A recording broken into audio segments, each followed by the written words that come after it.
Oh, the second the game ends, you'll see it on SportsCenter. Giants, Vikings. First playoff game for Brian Daboll. First playoff game for Kevin O'Connell. A rematch from Christmas Eve, Week 16, where the Vikings won on a 61-yard field goal with no time to go. Lou, this is why they got T.J. Hockenson in that big trade. Yeah, look, the Giants were trying very hard to make sure that they played everything top down, didn't give up any explosive plays to Justin Jefferson. T.J. Hockenson looks sweet today. And then the Vikes O-line, Mike, not so sweet here. Christian Darrisaw, that's a little bit of a mistake.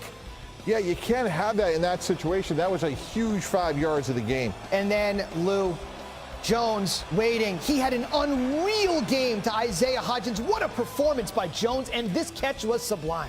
Look, I think the synergy between Brian Daboll, Mike Kafka, the offensive coordinator, and Daniel Jones, they have absolutely hit the sweet spot with him. He's had just the best season of his career by far. No question. Daniel Jones absolutely making it happen. And then all the questions, Mike, on Jones and Saquon, they have answered loudly. These two guys have carried the team all year long, and not only that, Saquon Barkley carried his former teammate Dalvin Tomlinson into the end zone. No question. Here's Jones again on the sneak. Max and I, we were all watching it, said, hey, go win the game, right? Go win the game. All right, laid fourth. Daboll can feel it. Lou, Daniel Jones, Darius Slayton. Oh. Yeah, that's a tough one. But look, Daniel Jones was on it all day long as far as his ball placement, his decision-making accuracy. You just can't ask much more of him.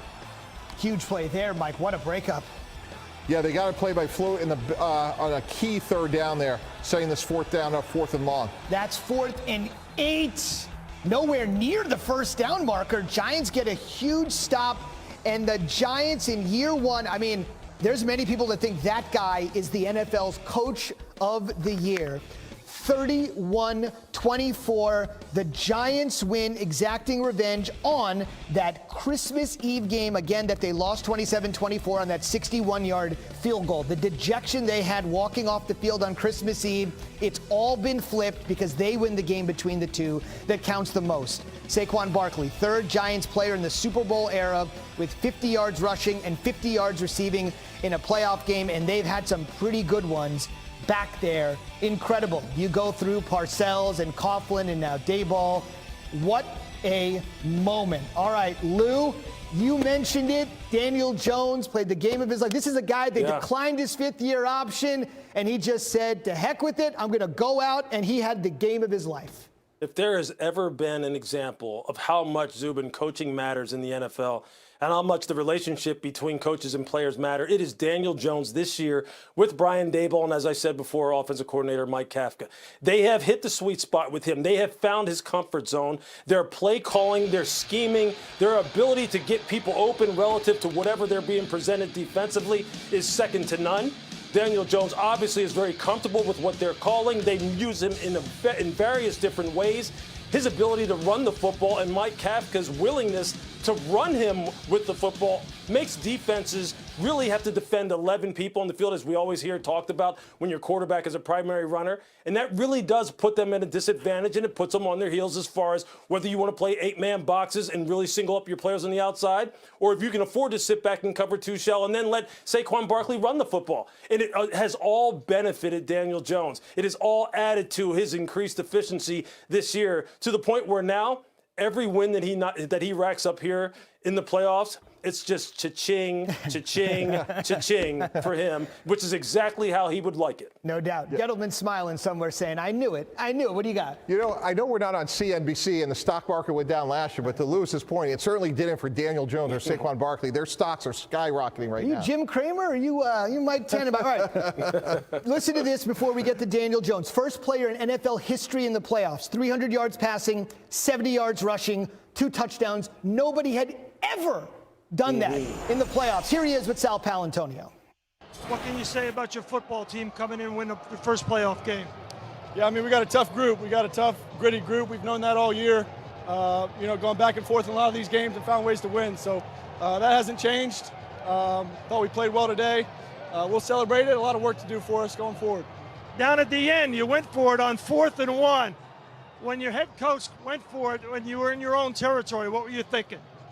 Yeah, you want to be in those situations. You want to have the opportunity to make a play like that down the stretch, and he believes in us. He's given us those chances all year. So we appreciate it, and you got to take advantage of them when you get them. There were plenty of times in this game where you just took off and ran with the football to try to get first downs. Was that your mindset going into the game? I think it just kind of unfolded that way. Saw some opportunities to do that and lanes to get up and run. So when there's opportunities to do that, I'm going to try. But the guys up front did a great job protecting and giving me some of those lanes. Go celebrate with your teammates, man. All right, thanks, Al. Appreciate it. Okay, man. Yeah. The Giants are the only road team this year to win in the playoffs. Who would have thought that? And as Louis Riddick said, now they have to pick their poison with this run game. If they can figure out how to make this consistent, how far can the Giants go? Oh, they could go really far. And this was no fluke. As you mentioned, Max, this is the only team so far to win on the road. They outgained Minnesota by over 100 yards, and this is the great Minnesota Viking offense. They were also great on third down. And Lou knows this. When you have to account for the quarterback that can run, it really screws up your spacing on defense. It puts so much pressure on you. Look at this cut by Saquon Barkley and this acceleration. Big plays in the run game are because of explosive runners and really good blocking by the receivers, and that's something that they're doing. Max, I don't have any ceiling on this team whatsoever. This team will not be intimidated when they go on the road next week, be it Philadelphia or San Francisco.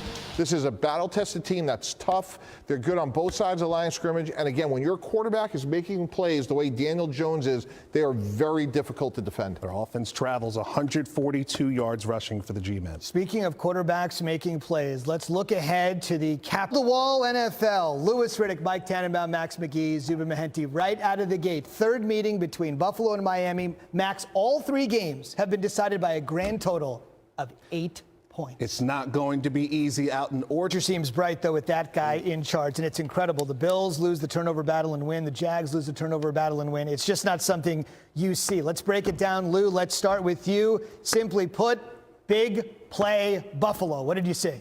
Yeah, I mean, that's what you have with this Buffalo offense, that despite the fact that Josh Allen maybe had some decision-making that he would like to have back at different points in the football game, he can erase that because of the fact that he can hit the catch. I mean, those are the kind of things that typically make you lose football games, you know, despite the fact that they were careless with the football. When you can get those plus 20-yard plays, plus 25-yard plays, and you can convert them into sixes, meaning touchdowns and not field goals, it's tough to beat a football team. I don't care how many times you turn over the football. No question. And on the other side, Mike here, Leslie Frazier's crew, in a word, survived today. Yeah, they did, but they did enough. And when you think about the fact that Buffalo turned the ball over 3 times and created 18 points for Miami, that did not leave a big margin for error for Buffalo's defense. So, and Mike Gesicki to send Miami home. So Buffalo wasn't great on defense. Again, 18 points over 3 turnovers, but Leslie Frazier and that defense did enough to win.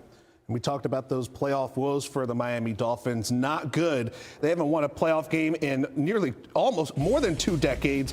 They've now lost 5 consecutive playoff games, the longest playoff losing streak in franchise history. Dolphins are now 3-12 all time in road playoff games. Louis, you are maybe concerned about their lack of pass rush despite Josh Allen getting sacked 7 times. What did you think about their effort today? Look, I think there's a reason why defensive coordinator Josh Boyer employs so much zero blitz, or rather, even just sending 5 or more rushers into the pass rush, and that's because they can't really get there by rushing just 4. Allen was able to sit in the pocket, survey the field, and then throw the football with accuracy down the field and create those chunk plays. Until they get that figured out, until they have a secondary, they had a lot of young players having to step in, and quite honestly, some of their veteran players just weren't up to snuff today and weren't able to deal with a lot of the explosive playmaking that Buffalo has on the outside. It all goes together on defense. Mike knows this. It's all about rush and coverage, front and coverage. It has to go together. And they just weren't able to find that sweet spot today against a very, very, very explosive Buffalo offense. And Miami did invest a first-round pick in Jalen Phillips coming out of the University of Miami. Tell me how they kept them in the game. Well, that was exactly, and I agree with Louis about tying your pass rush and coverage together, but when you can have as many sacks as Miami did, they had 7 on the day, and again, Josh Allen turned touchdown. So again, Josh Allen has to know who the opponent is, and in this case, it's a third-string quarterback in Skylar Thompson. There's a time and place to force the ball down the field. I thought today there were some unnecessary chances he took. Last thing for you. Giants are going to win here in the final 20 seconds. We'll get right to it in 1 second. You have experience in the Miami front office. Big decisions on Tua. McDaniel had a great first year considering everything. Where do they stand? Yeah, I think the trajectory is really good. They, as Max mentioned, spent the first-round pick on Jalen Phillips and Bradley Chubb. It's all going to come back to Tua. Is he going to come back? And if he is, obviously they're going to need some more depth behind it. Is Teddy Bridgewater going to be able to do that? So it all starts at the quarterback position, but they do have some good young pieces coming back. No question about it. Here we go. It is just ended. Hot off the presses. We're ready to